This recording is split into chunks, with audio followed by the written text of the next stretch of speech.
మనందరికీ దేవుడు తోడు ఉంటాడు జ్యోతి. ప్రవీణ్ పగడాల గారికి దేవుడు తోడు లేడా? ఎందుకు మరి ఆయన్ని అలా చంపేశారు గదా! దేవుడు ఎందుకు కాపాడలేదు? నాకు అది బాధ అనిపిస్తది. కానీ కొంచెం ఆయనకి హెల్ప్ చేయొచ్చు గదా పాపం. ఆయన ఎంత పబ్లిక్‌గా ఆయనకి థ్రెట్ ఉందని తెలిసి ఉండి గూడా మరి ఆయన అంత ఓపెన్‌గా ఆయన సువార్తను చాటారు.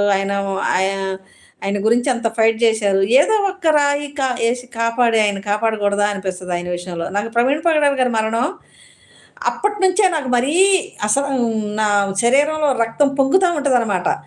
ఒక్క హిందువు గూడా అంటే చాలా అందరిని అంటలా, కొంతమంది నమ్మినోళ్ళు నమ్ముంటారు ఆయన చంపారని. కానీ అలా నమ్మినోళ్ళు కూడా బయటపడరు తెలుసా?